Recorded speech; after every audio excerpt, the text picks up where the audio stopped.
ತುಪ್ಪ ಹಾಕ್ತಾವಳೆ ಇವತ್ತು. ಏನೋ ತುಪ್ಪ ಹೆಂಗ್ ಮಾಡ್ತಾವಳೆ ಗೊತ್ತಾ? ರವೆ. ಹಾಯ್ ಗಾಯ್ಸ್, ಎಲ್ರಿಗೂ ನಮಸ್ಕಾರ. ನಾನು ನಿಮ್ಮ ಟಿ ಜೆ. ಇವತ್ತಿನ ಈ ವಿಡಿಯೋಗೆ ಸ್ವಾಗತ ಸುಸ್ವಾಗತ. ನೀವು ನೋಡ್ತಾ ಇದ್ದೀರಾ ಸ್ನೇಹಿತಂಡ ಕ್ರಿಯೇಷನ್ಸ್ ಯೂಟ್ಯೂಬ್ ಚಾನಲ್. ಸೊ ಇವತ್ತು ಬೆಳಗ್ಗೆ ಎದ್ದು ರೆಡಿಯಾಗಿ ಕಿಚನ್ ಒಳಗಡೆ ಬಂದೆ. ಕಿಚನಲ್ಲಿ ನನ್ನ ವೈಫು ನನಗೋಸ್ಕರ ಸ್ಪೆಷಲ್ ಆಗಿ ಏನೋ ಮಾಡ್ತಾವಳೆ, ಅದೇನೋ ಒಂದು ತೋರಿಸ್ತೀನಿ. ಎಲ್ಲ ನನ್ನ ಪ್ರತಿ ಪ್ರಯತ್ನ ನಿಮ್ಮ ಸಹಕಾರಕ್ಕಾಗಿ, ನನ್ನ ಪ್ರತಿ ವಿಡಿಯೋ ನಿಮ್ಮ ಮನೋರಂಜನೆಗಾಗಿನೇ ಅಂತ. ಮೊದಲನೇದಾಗಿ ನನ್ನ ವೈಫು ಟೀ ಮಾಡಿದ್ಲು. ಟೀನ ಕುಡ್ಕೊಂಡು ಇವತ್ತು ಟೀ ಸಖತ್ ಸ್ಟ್ರಾಂಗಾಗಿ ಮಾಡಿದ್ದಾಳೆ.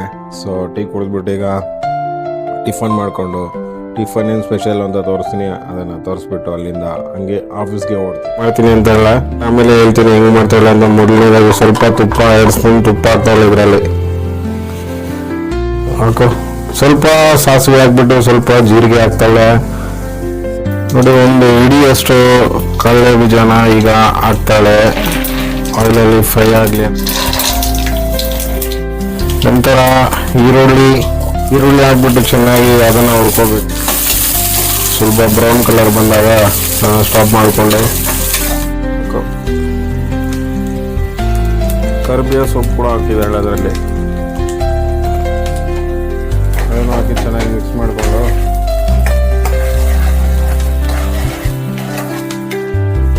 ರೋಸ್ಟ್ ಮಾಡಿಕೊಂಡು ಟೇಸ್ಟ್ಗೆ ತಕ್ಕಂತೆ ಉಪ್ಪನ್ನು ಕೂಡ ಹಾಕೋಬೇಕು. ಮೆಣಸಿನ್ಕಾಯಿ, ಕೆಂಪು ಮೆಣಸಿನ ಚೆನ್ನಾಗಿ ಹುರ್ಕೊಂಡು ಆಗಿದ್ಮೇಲೆ ನಂತರ ಸ್ವಲ್ಪ ಆನಿಯನ್ಸು ಬ್ರೌನ್ ಕಲರ್ ಆದಾಗ ವೆಜ್ಜೀಸ್ನ ಹಾಕಿ ಅದರೊಳಗಡೆ ಹಾಕ್ಕೊಂಡು ವೆಜ್ಜೀಸ್ನ ಕೂಡ ಚೆನ್ನಾಗಿ ಸ್ವಲ್ಪ ಹುರ್ಕೋಬೇಕು ಅದರಲ್ಲಿ.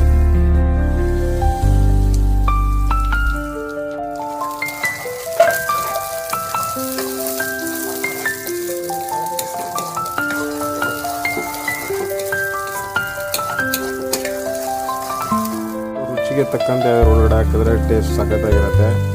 ಸೊ ನಮ್ಮ ಮನೇಲಿ 1 ಸ್ಪೂನ್ ಹಾಕಿದ್ದಾರೆ ಅದರಲ್ಲಿ. ವೆಜ್ಜೀಸ್ ಸ್ವಲ್ಪ ಸಾಫ್ಟ್ ಆಗುತ್ತೆ. ಸೊ ಟೇಸ್ಟ್ ಚೆನ್ನಾಗಿರುತ್ತೆ. 1 ಚೆಂಬಷ್ಟು ನೀರನ್ನ ಹಾಕ್ತಾವಳೆ ನೋಡಿ. ಇನ್ನು ಸ್ವಲ್ಪ ಬಿಡಬೇಡಿ, ಸ್ವಲ್ಪ ಹಾಕ್ಬಿಟ್ಟು ಮಿಕ್ಸ್ ಮಾಡ್ತಾ ಇರಬೇಕು. ಈ ರೀತಿ ಇದಾಗುತ್ತೆ ನೋಡಿ. ಈ ರೀತಿ ತುಂಬ ಸಾಫ್ಟಾಗಿ ಇಡ್ಲಿ ರವೆ ತಯಾರಾಗುತ್ತೆ. ಉಪ್ಪಿಟ್ಟು ರೆಡಿ ಆಗುತ್ತೆ, ಬಿಸಿ ಬಿಸಿ ಉಪ್ಪಿಟ್ಟು. ಸೊ ಆದಾಗ ಪ್ಲೇಟ್ನ ಕವರ್ ಮಾಡಿಬಿಟ್ಟು 5 ಮಿನಿಟ್ಸು ಸ್ಟೀಮ್ ಆಗೋಕ್ಕೆ ಬಿಟ್ಬಿಡಿ. ಟೇಸ್ಟ್ ಉಪ್ಪಿಟ್ಟು ರೆಡಿ ಆಗುತ್ತೆ. ಹಾಕ್ಕೊಂಡು ತಿಂತಿದ್ರೆ ಇನ್ನೊಂದು ತಿನ್ನಬೇಕು ಅನಿಸ್ಬೇಕು, ಆ ರೀತಿ ಇರುತ್ತೆ. ನೆಕ್ಸ್ಟು ರೆಡಿ ಆಗಲಿ, ಟೇಸ್ಟ್ ಮಾಡಿ ಹೇಳ್ತೀನಿ ಹೆಂಗಿದೆ.